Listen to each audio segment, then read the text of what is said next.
Всем привет! Меня зовут Михаил, и сегодня проведу для вас урок добра. Кратко расскажу о себе. Мне 24 года, живу я в Татинском Улусе, село Токио. Имею 2 средних образования. Первое социальный работник, а второе бухгалтер и экономист. И я родился с инвалидностью, врожденной аномалией развития, аплазия правой кисти руки. Да, звучит очень непонятно, длинно и странно для человека, который впервые слышит об этом диагнозе. На самом деле этот диагноз не такой уже страшный, это просто неразвитая кисть правой руки. Сейчас я ношу протез уже более 5 лет, и он мне стал уже как твоя настоящая полноценная правая рука. Итак, какие же виды протезов бывают? Все смотрели аниме One Punch Man. Там есть персонаж Генос. Как вы знаете, Генос это не настоящий человек, он киборг. И вот этот самый бионический протез, он выполняет те же функции, что и руки, получается, у Геноса, но данный протез пока не может стрелять лучами и лазерами. Тяговые и косметические протезы. Тяговые протезы выполняют хватательные и держательные функции человеческой кисти. У них, то есть, вот тут идет тросик, который прикрепляется к плечу, и когда вот ты тянешь свою руку вперед, да, и вот протез раскрывается вот так. Вот так открывается, когда тянешь, и закрывается, когда его тянешь себе обратно.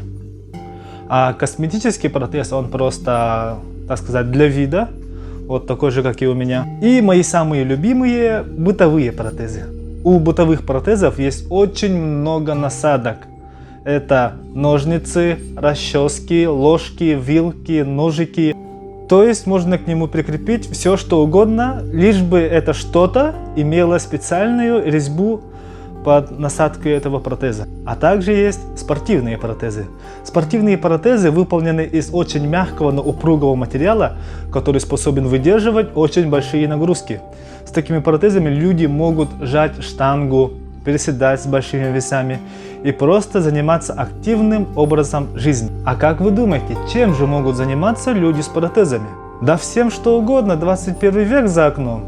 Люди с протезами водят машины, занимаются спортом, плавают, а некоторые умельцы даже умудряются строить дома.